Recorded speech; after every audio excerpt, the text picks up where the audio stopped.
ಮಾಧ್ಯಮದಲ್ಲಿ ಏನು ಹೆಸರುಗಳು ಸ್ಪೆಕ್ಯುಲೇಷನ್ ಆಗ್ತಾ ಇದೆ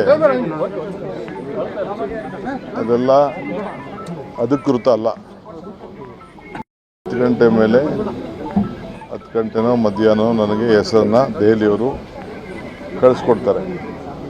ನಾವೆಲ್ಲ ಸೇರಿ ಚರ್ಚೆ ಮಾಡಿದ್ದೀವಿ, ನಮ್ಮ ಅಭಿಪ್ರಾಯನ ತಿಳಿಸಿದ್ದೀವಿ.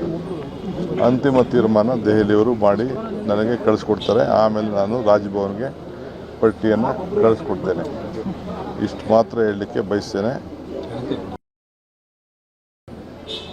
ನಮ್ಮ ಕಾಂಗ್ರೆಸ್ ಭವನದ ಒಂದು ಭೂಮಿ ಪೂಜೆ ಇತ್ತು, ಅದು ಇನ್ನೊಂದು ಪ್ರತ್ಯೇಕವಾದ ದಿನ ಮಾಡೋಣ ಅಂಥೇಳಿ ತೀರ್ಮಾನ ಆಗಿದೆ. ಸೊ ಯಾರಿಗೆ ಆ ಇನ್ವಿಟೇಷನ್ ಕಳಿಸಿದ್ದೀನಿ ಅವರೆಲ್ಲ ಇನ್ ಟೈಮಲ್ಲಿ 2 ಗಂಟೆ ಒಳಗೆ ನಮ್ಮ ಬ್ಲಾಕ್ ಅಧ್ಯಕ್ಷರು, ನಮ್ಮ ಪದಾಧಿಕಾರಿಗಳು, ಜಿಲ್ಲಾಧ್ಯಕ್ಷರು ಮತ್ತು ಯಾರಿಗೆ ಇನ್ವಿಟೇಷನ್ ಹೋಗಿದೆ ನಮ್ಮ ಗ್ಯಾರಂಟಿ ಸಮಿತಿಯವರು ಅವರೆಲ್ಲ ಕೂಡ ಭಾರತ್ ಜೋಡೋ ಭವನಲ್ಲಿ ಇದ್ದರೆ ನಾನು ಕ್ಯಾಬಿನೆಟ್ ಮುಗಿಸಿ ಪ್ರಮಾಣ ವಚನ ಆದಮೇಲೆ ಕ್ಯಾಬಿನೆಟ್ ಮುಗಿಸಿಸ್ಬಿಟ್ಟು ರಾಹುಲ್ ಗಾಂಧಿ ಅವ್ರನ್ನ, ಖರ್ಗೆ ಸಾಹೇಬ್ರನ್ನ ಅವ್ರನ್ನ ಬೀಳ್ಕೊಡುಗೆ ಕೊಟ್ಟು ನಾನು ಕಾಂಗ್ರೆಸ್ ಕಚೇರಿಗೆ ಬರ್ತೇನೆ. ಡಿಸಿಎಂ ಹೆಸರು ಕೂಡ ಡಿಸಿಎಂ ಅವರ ಹೆಸರು ಕೂಡ ಒಂದು ಹೆಸರನ್ನ ಫೈನಲ್ ಮಾಡಿದಾರೆ ಅಂತ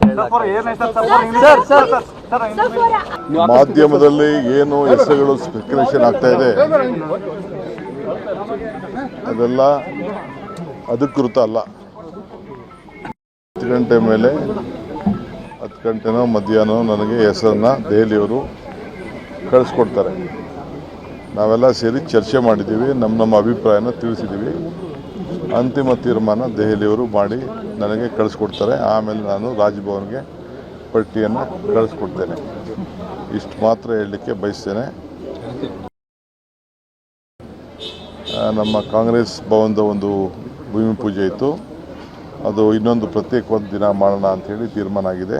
ಸೊ ಯಾರಿಗೆ ಆ ಇನ್ವಿಟೇಷನ್ ಕಳಿಸಿದ್ದೀನಿ ಅವರೆಲ್ಲ ಇನ್ ಟೈಮಲ್ಲಿ 2 ಗಂಟೆ ಒಳಗೆ ನಮ್ಮ ಬ್ಲಾಕ್ ಅಧ್ಯಕ್ಷರು, ನಮ್ಮ ಪದಾಧಿಕಾರಿಗಳು, ಜಿಲ್ಲಾಧ್ಯಕ್ಷರು ಮತ್ತು ಯಾರಿಗೆ ಇನ್ವಿಟೇಷನ್ ಹೋಗಿದೆ ನಮ್ಮ ಗ್ಯಾರಂಟಿ ಸಮಿತಿಯವರು ಅವರೆಲ್ಲ ಕೂಡ ಭಾರತ್ ಜೋಡೋ ಭವನಲ್ಲಿ ಇದ್ದರೆ ನಾನು ಕ್ಯಾಬಿನೆಟ್ ಮುಗಿಸಿ ಪ್ರಮಾಣ ವಚನ ಆದಮೇಲೆ ಕ್ಯಾಬಿನೆಟ್ ಮುಗಿಸಿಸ್ಬಿಟ್ಟು ರಾಹುಲ್ ಗಾಂಧಿ ಅವ್ರನ್ನ, ಖರ್ಗೆ ಸಾಹೇಬ್ರನ್ನ ಅವ್ರನ್ನ ಬೀಳ್ಕೊಡುಗೆ ಕೊಟ್ಟು ನಾನು ಕಾಂಗ್ರೆಸ್ ಕಚೇರಿಗೆ ಬರ್ತೇನೆ.